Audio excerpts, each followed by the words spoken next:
दोस्तों, स्वागत है आपका इस वीडियो में। आपको गणतंत्र दिवस की बहुत बहुत शुभकामनाएं। हमारा देश ऐसे ही मजबूत और संगठित बना रहे। दूसरी चीज, आपको वसंत पंचमी की बहुत बहुत शुभकामनाएं। माँ सरस्वती की कृपा हम सब पर यूं ही बनी रहे। ये वीडियो मैं 2022 की जो सीपीओ एस्पिरेंट्स हैं उनके लिए बना रहा हूँ। इस बार 2022 में पीएसटी में मेरा भी नाम है, लेकिन मैं इसमें अपीयर नहीं हो रहा हूँ। और जो फिजिकल डेट्स हैं वो आपको मालूम है, आ गई हैं, तो आपने देख ही लिया होगा कि आपका फिजिकल कब है। कुछ लास्ट मिनट टिप्स जो मैं आपको दे सकता हूँ, उसी के लिए मैं आपको सामने आया हूँ। सबसे पहले तो आपको फिजिकल में ध्यान रखने वाली चीजें ये हैं कि क्या लेके जाना है। लोग पूछ रहे हैं क्या क्या लेके जाना है। देखिए, डॉक्यूमेंट्स वगैरह कुछ लेके नहीं जाना है, सिर्फ आपका ड्राइविंग लाइसेंस और एडमिट कार्ड, ये दो चीजें, और साथ ही साथ में फोटोज और पेन, ये तीन चार चीजें आपको वहां पे ले जाना है। ऑफिशियली आपको सिर्फ इतनी ही चीजें ले जाना है। और उसके अलावा आप खाने पीने की चीजें अपने साथ में जरूर लेके जाएं, क्योंकि 6 बजे की कॉलिंग है। लेकिन अमूमन ये कई सेंटर्स में 10:30 या 11 बजे रेसिंग स्टार्ट होती है, कहीं 8 बजे भी स्टार्ट हो जाती है। जैसे जिसकी व्यवस्था होती है वैसे रेसिंग स्टार्ट होती है। लेकिन आप पूरे दिन का, शाम को 6 बजे तक का पूरा अपने बैग में कुछ खाने पीने का स्नैक्स वगैरह या फिर फल फ्रूट अच्छा लेके जाएं, ताकि आपको कोई दिक्कत ना हो। पानी भी आप अपना लेके जाएं, आपके पास लीटर 2-3 लीटर का पानी हो सफिशिएंट तौर पर, तो वो बहुत ही बढ़िया रहेगा।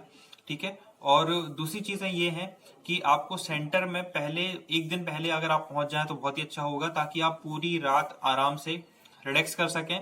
और सुबह सुबह आप यदि 5 बजे भी अपने सेंटर के लिए निकलेंगे या 6 बजे भी निकलेंगे तो 6:30 तक आराम से पहुंच जाएंगे। हालांकि कॉलिंग 6 बजे से है, लेकिन 6:30-7 बजे तक भी आप जाते हैं तो कोई दिक्कत नहीं है। सुबह सुबह 4 बजे पहुंचने की कोई आवश्यकता नहीं है। आराम से अपनी नींद को कंप्लीट करिए और उसके बाद ही सेंटर पहुंचना है। आप कितने भी बजे एंट्री लेंगे, आई थिंक 10 बजे भी आप एंट्री लेंगे तो आपको एंट्री दे दी जाएगी। तो एंट्री का कोई चक्कर नहीं है, आप आराम से जाइए। लेट हो जाते हैं तो भी भागा दौड़ी नहीं बचानी है, एकदम सुरक्षित रूप से पहुंचना है। दूसरी चीज, जहां भी आपका सेंटर है तो आप एक दिन पहले पहुंच जाइए। कोशिश करिए कि एक दिन पहले, मतलब शाम को या दोपहर में पहुंच जाएं। जहां कोई भी सेंटर होता है तो हो सकता है वो थोड़ा सा सिटी से आउट ऑफ सिटी हो, तो सेंटर को जाके देख लेना है कि हमें यहाँ पर आना है। तो थोड़ा एक माइंड मैपिंग बन जाती है कि हमें यहाँ से ये साधन मिल जाएगा, ये टैक्सी मिल जाएगी, ऑटो मिल जाएगी, तो वहां तक पहुंच जाएंगे। अगर आपके पास खुद का साधन है तो बहुत ही अच्छा है। लेकिन सेंटर इस बार काफी दूर दूर दिए हैं, तो पहले जाके वहां पे देख लीजिए कि यहाँ पर हमें सुबह उपस्थित होना है, और उसी अनुसार फिर आप पास में लॉज, होटल या फिर कुछ भी अपनी व्यवस्था के अनुसार ले सकते हैं। ठीक है। अपनी नींद को कंप्लीट करिए, 8 घंटे की नींद ले लीजिए तो बहुत ही बढ़िया होगा। सुबह आपका माइंड एकदम फ्रेश हो। जो भी आप लेना चाहें सुबह सुबह रनिंग से पहले, कुछ चॉकलेट्स वगैरह या फिर और दूसरी चीजें, तो आप बिल्कुल ले सकते हैं। कुछ हल्का खा के जाइए, ठीक है। खाली पेट मैं दौड़ने की सलाह नहीं देता हूँ। कुछ थोड़ा सा खा लीजिएगा ग्राउंड पे जाने के बाद, पानी पी लीजिए या सेब खा लीजिए, या फिर कोई चॉकलेट वगैरह आप खा सकते हैं, जिससे एनर्जी थोड़ा सा बूस्ट होती है। तो देखिए, एक एक करके आपकी इवेंट होंगे।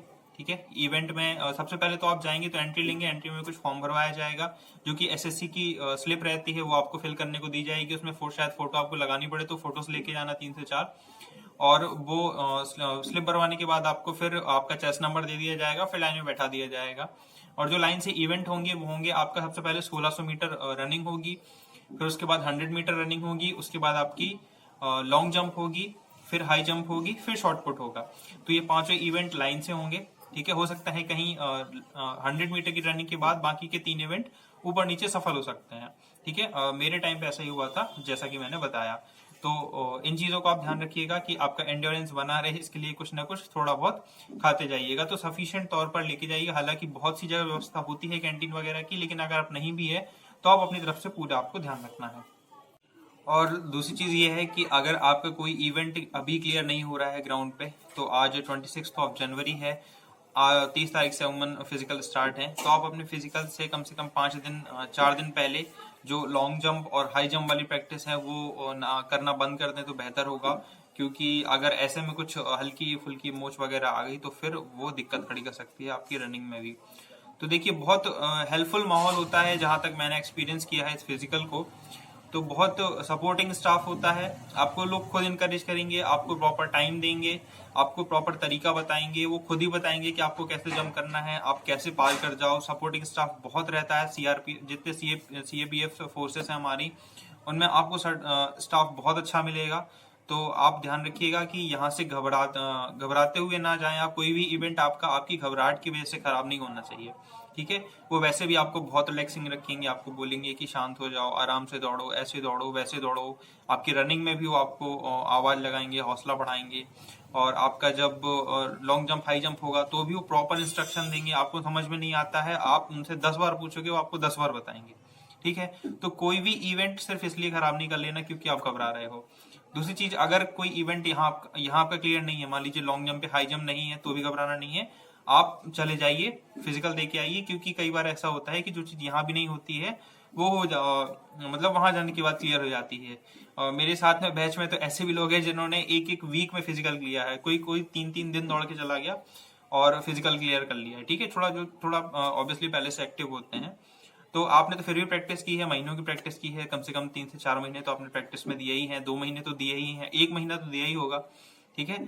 तो अगर आपने थोड़ी भी दिन प्रैक्टिस की दिए हैं तो आप डेफिनेटली जाइए। अगर आपका कोई इवेंट फंस रहा है, अभी नहीं निकल रहा है प्रैक्टिस के दौरान, तो भी आपको मैं सजेस्ट करूंगा कि आप जाइए और फिजिकल देके आइए। एक बढ़िया एक्सपीरियंस रहेगा, शानदार आपको देखने को मिलेगा कि हमारे सीएफ फोर्सेस कैसी होती हैं, बीएसएफ हो या सीआरपीएफ हो या सीआईएसएफ हो, तो ये फोर्सेस का माहौल कैसा रहता है, सारी चीजें मिलेंगी आपको। थोड़ा सा मोटिवेशन भी अंदर से मिलेगा।